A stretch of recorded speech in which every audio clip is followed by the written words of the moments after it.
waktu Frankel itu ditahan,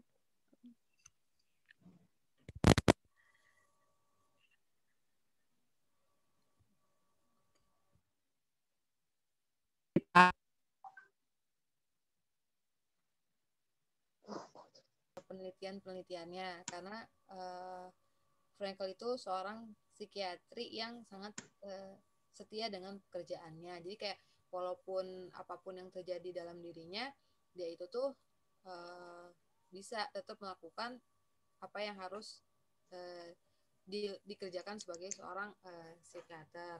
Dan dia juga berharap nantinya bisa ketemu sama keluarga dan istrinya lagi, karena kan di camp konsentrasi ini tuh dia terpisah dari keluarganya.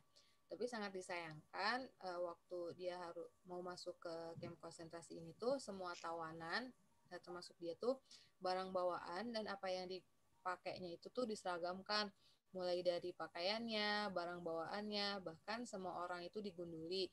Yang bisa teman-teman lihat di gambarnya ya. Nah, yang menyedihkannya lagi adalah setiap orang itu tuh diberikan nomor sebagai identitas untuk memanggil mereka. Jadi nggak pakai nama gitu, pakai nomor. Terus mereka ngapain sih di camp konsentrasi Nazi itu? Jadi mereka itu tuh dipekerja paksakan dengan minimnya makanan, minuman, fasilitas yang kehidupan mereka.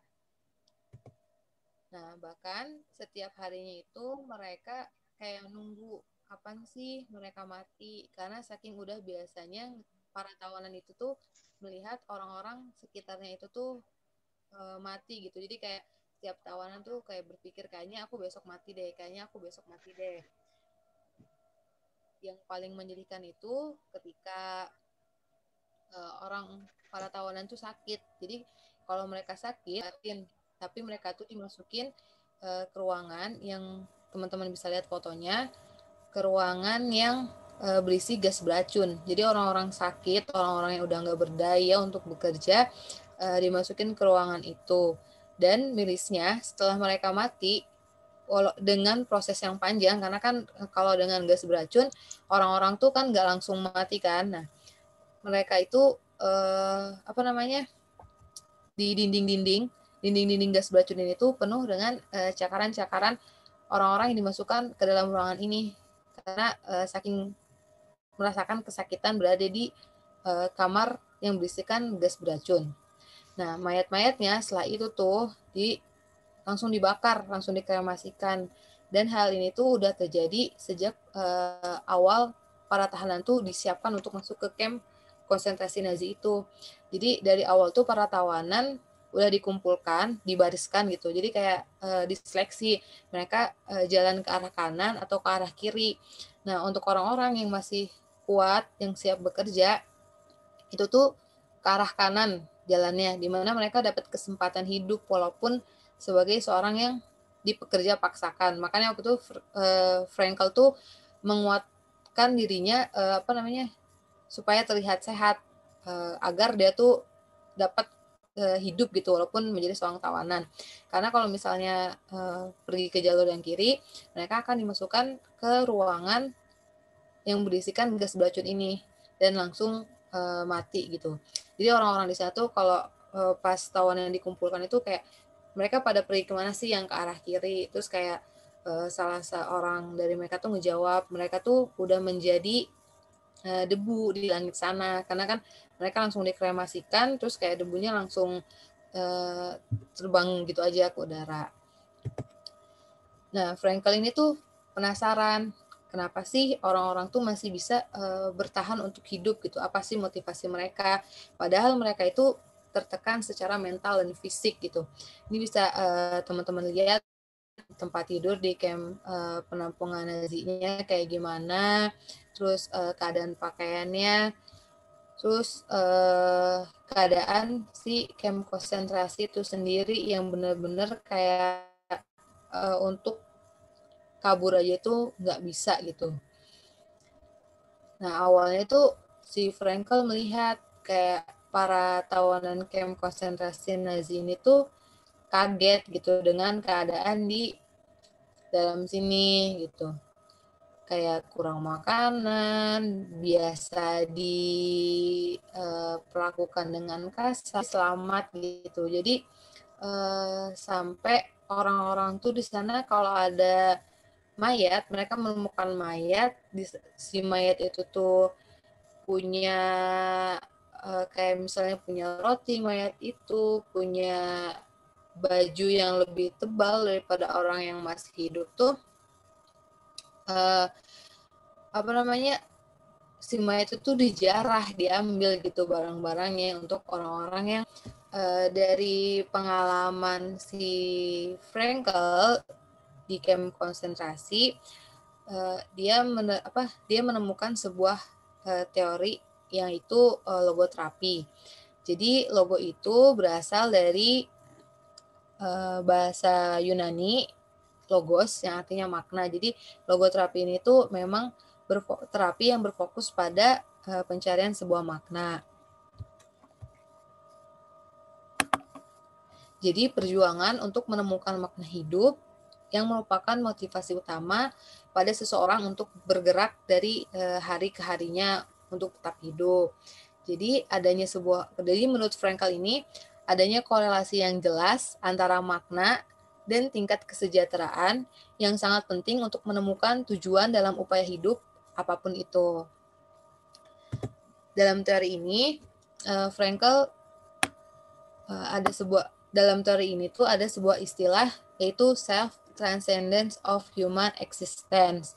Jadi, menjadi seorang manusia yang tidak hanya tentang dirinya sendiri, tetapi harus ada sesuatu di luar dirinya, entah sesuatu atau seseorang. Jadi bagaimana seseorang bisa melupakan tentang dirinya dan fokus terhadap makna. Logoterapi itu sendiri. Yang pertama, freedom of will, kebebasan berkeinginan. Jadi menurut Frankl, bebas dalam hal ini adalah kebebasan bertanggung jawab untuk mengembangkan potensi yang dimiliki. Nah, yang kedua, the meaning of life, makna hidup. Menurut Frankl, makna hidup dalam setiap masalah itu tuh bisa positif atau negatif. Tapi setiap orang tuh memiliki kemampuan mengubah aspek negatif menjadi positif dengan adanya sebuah makna. Nah, yang ketiga, the will of meaning, keinginan akan sebuah makna. Jadi melakukan kegiatan agar hidup yang dijalani seseorang itu tuh dirasakan berharga dan berarti untuk dirinya. Nah, selanjutnya, the meaning of life. Gimana sih menemukan makna hidup itu? Karena menurut Frankl, setiap orang itu memiliki kebermaknaan yang berbeda-beda yang sesuai dengan kondisi masing-masing orang tersebut. Jadi seseorang itu tuh memiliki sebuah tujuan yang hanya orang itu yang bisa menyelesaikan tujuan-tujuannya dan nggak bisa orang lain yang menyelesaikan tujuan itu. Jadi menurut Frankl ada 3 cara bagaimana seseorang bisa menemukan makna hidup. Yang pertama adalah dalam bekerja, yaitu menemukan sesuatu untuk dikejar atau membuat karya atau melakukan sesuatu yang penting. Jadi biasanya tuh seseorang mudah menemukan makna jika seseorang melakukan hal penting untuk masa kini dan masa depan. Jadi kayak orang itu tuh punya tujuan ataupun cita-cita. Nah, yang kedua, dalam hal cinta. Jadi menemukan seseorang dan peduli terhadap orang lain. Peduli di sini menurut Frankl, karena adanya peduli dan rasa cinta, bisa paham karakter orang-orang di sekitar gitu. Jadi kayak tahu sisi lain dari orang yang disayang dan dicintai. Nah, terus yang ketiga, keberanian di masa sulit. Jadi sikap terhadap penderitaan dan bertahan dalam kondisi yang sulit. Nah, hal ini tuh yang memang banyak orang-orang yang kalau dia menemukan makna dalam mengambil pelajaran saat sulit ia gagal, justru bisa menjadikan sebuah pengalaman hidup yang lebih baik untuk masa depan orang tersebut. Nah, jadi kalau Frankl sendiri memotivasi dirinya dengan 3 cara tadi itu. Nah, dalam penderitaan, Frankl melihat dia tuh harus membuat sebuah karya. Jadi kayak walaupun dia menderita, cuman kayaknya dia bisa deh menemukan sesuatu dari penderitaannya ini lewat membuat karya-karyanya gitu. Nah, yang kedua, Frankl itu dalam pekerjaannya, dia pengen banget mempublikasikan karya terbarunya yang tentang logoterapi. Frankl berharap bisa bertemu dengan orang-orang yang dia sayang, dia cintai, keluarga dan istrinya. Nah, dalam menemukan makna ini, Frankl mengutip salah satu dia yang mempunyai alasan hidup dapat menanggung apapun itu yang lebih baik dari hidup gitu. Jadi kayak tapi kita itu bisa mengharapkan si penderitaan itu tuh dalam hidup gitu. Jadi kayak makna hidup yang utama itu bertanggung jawab terhadap setiap tindakan.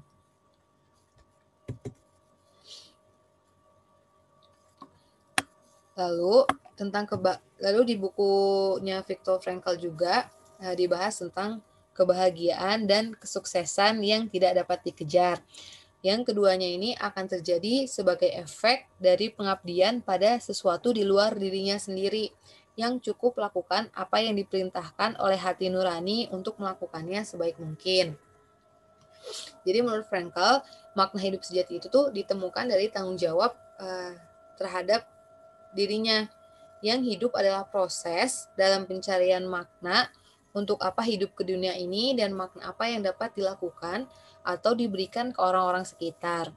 Karena setiap keadaan dalam hidup berpotensi memiliki makna. Dan seseorang mampu menemukan makna hidup yang lebih berharga ketika tidak berfokus hanya pada dirinya sendiri. Nah, yang terakhir, kutipan favorit saya dalam buku ini adalah, kita tidak dapat menghindari penderitaan, tetapi kita dapat memilih cara mengatasinya, menemukan makna di dalamnya, dan melangkah maju dengan tujuan baru. Jadi, apa yang terjadi dalam hidup itu menurut Frankl nggak bisa diubah, tapi kita bisa mengubah pandangan kita terhadap penderitaan. Jadi penderitaan itu sebagai suatu pengorbanan untuk karya gitu. Jadi penderitaan itu bukan suatu permasalahan, tapi suatu pengorbanan untuk menghasilkan sebuah harapan untuk hidup. Jadi makna hidup itu tuh pengalaman unik setiap orang yang melalui penderitaan, karya, dan cinta, seseorang akan merasa hidupnya bermakna untuk dijalani. Terima kasih.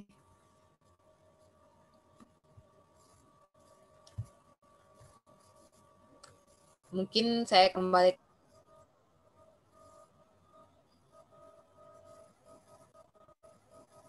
Oke, terima kasih Kak El atas materinya.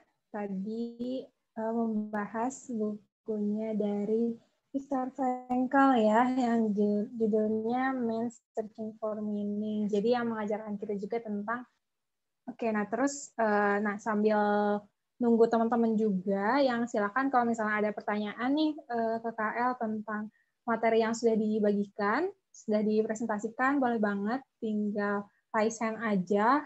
Nanti bakal aku persilakan untuk bertanya. Boleh teman-teman, silakan. Oke. Sambil nunggu teman-teman yang mungkin masih malu-malu untuk nanya atau misalnya masih masih menyusun pertanyaannya gitu ya, Kak El ya. Mungkin kalau bisa disimpulkan oleh saya gitu ya, presentasi saya itu tentang pemaknaan. Jadi kisah Frankelnya sendiri gimana waktu dia jadi tahanan Nazi gitu ya, dan bisa menemukan pemaknaan di balik penderitaan yang sedang dialaminya, terus bahwa makna itu ternyata ada bisa ditemukan di mana aja gitu.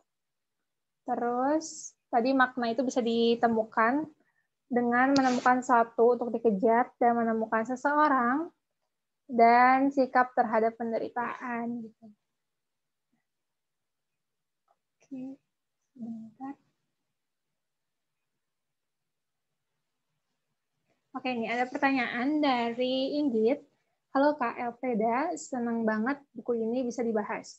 Saya udah baca buku ini dan bagus banget. Satu hal yang selalu saya ingat tentang bagaimana dalam suatu penderitaan pun masih terdapat makna yang penuh arti. Lalu,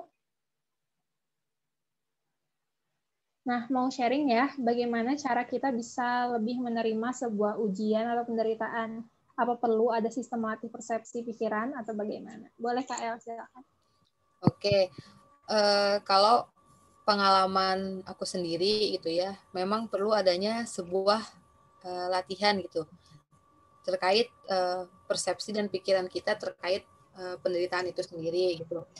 Ya contoh kecilnya aja, kayak sekarang kan kita lagi di masa pandemi gitu kan, tapi awal-awal tuh kita kaget kayak, wah kita nih udah punya rencana nih segala macem gitu, tapi tiba-tiba harus batal gara-gara pandemi ini, harus gagal gitu kan, semuanya jadi berantakan dan hancur.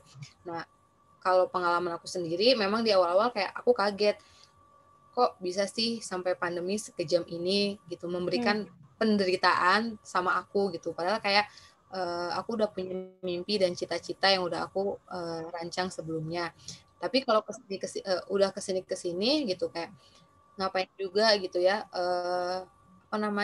terus-terusan kayak marah-marah sendiri terhadap si pandemi itu, karena kan kayak tidak menghasilkan apa-apa. Jadi kayak makin lama kayak aku kayak ya udah deh, kita berserah aja gitu sama keadaan saat ini, karena siapa tahu walaupun mungkin orang-orang ke depan bilang pandemi ini banyak menghasilkan suatu sisi negatif gitu dalam hidupnya, cuman kayaknya kalau di dalam diri aku sendiri gitu ya, ada sesuatu positifnya kok gitu, kayak santai aja dalam menghadapi keadaan saat ini gitu, nikmatin aja setiap prosesnya gitu. Jadi kayak ya memang gitu kayak dilatih setiap harinya gitu. Mungkin kayak awal-awal oh aku berhasil nih menikmati proses ini, terus tiba-tiba mungkin karena udah berhasil ada sesuatu yang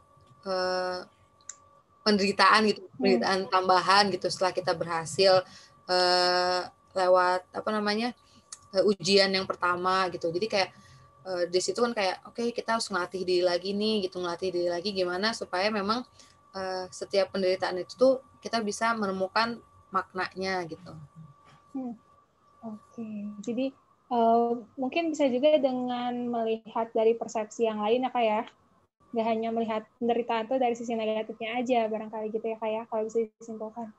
Iya, jadi kayak bisa juga kayak cerita-cerita nih sama orang gitu, keadaan dia kayak gimana sih, apa dia bisa positif di keadaan yang penuh penderitaan ini, atau misalnya dia malah pasrah gitu sama hidupnya gitu. Dan kan karena dengan sharing gitu, jadi kita bisa lihat juga persepsi orang lain gitu. Kan kalau kata Frankel tadi kayak kita hidup nih nggak cuman diri kita sendiri aja gitu. Terima kasih Kak El atas jawabannya. Selanjutnya disilakan Kak Devar Badruzaman untuk memberikan pertanyaannya, boleh Kak? Silakan. Baik, terima kasih. Assalamualaikum warahmatullahi wabarakatuh. Saya Rizal Badrul Zaman. Di sini saya akan bertanya bagaimana kita agar mudah memahami makna kehidupan dan seperti apa caranya ketika kita kehilangan motivasi kehidupan. Itu Kak, terima kasih. Oke, terima kasih Kak Deva atas pertanyaannya. Jadi tadi nih Kak, boleh silakan dijawab pertanyaan dari Kak Deva. Pertanyaannya kayak tentang bagaimana menemukan makna hidup ketika kehilangan motivasi ya? Ya, kurang lebih seperti itu. Kita butuh teman sih sebenarnya, kayak kita butuh orang lain untuk berada di sekeliling kita untuk ya ngasih dukungan sama kita. Karena kalau misalnya kita udah kehilangan motivasi dari dalam diri kita sendiri, memang kayak kita butuh asupan-asupan dari orang lain tentang dukungan orang lain tersebut ke kita kayak gimana gitu kan, tentang penerimaan orang itu terkait masalah kita. Jadi kayak kita minta dukungan gitu ke orang lain tentang permasalahan kita. Jadi kayak makanya kalau misalnya udah nggak punya motivasi sendiri gitu ya, nggak bisa nemuin motivasi bener-bener internal gitu. Jadi kayak mungkin ini waktunya deh kayaknya aku cerita ke orang lain. Kayaknya orang lain bisa butuh orang lain bisa nolongin aku terkait permasalahan aku ini gitu. Gitu sih paling. Oke. Jadi intinya gimana Kak? Ya, jadi kayak kita butuh orang lain untuk membantu kita menemukan makna hidup kita gitu. Jadi kayak apa ya? Ini sebenarnya kayak aku pernah sih ngalamin ini, kayak ada satu titik di mana kok rasanya hidup aku tuh kehidupan tuh kejam banget sama aku gitu. Yang aku tuh nggak bisa handle keadaan itu sendiri. Bahkan kayak aku mau hidup pun aku nggak tahu harus kayak gimana. Jadi kayak akhirnya kayak aku cerita sama teman-teman aku gitu kan, gimana nih aku ke depannya harus kayak gimana. Jadi kayak aku menemukan support dari teman-teman aku, dari cerita ke teman-teman aku gitu. Jadi teman-teman aku tuh menerima keadaan aku, yang akhirnya itu membuat aku termotivasi kembali dan perlahan-lahan menemukan makna apa sih yang sebenarnya terjadi dalam hidup aku.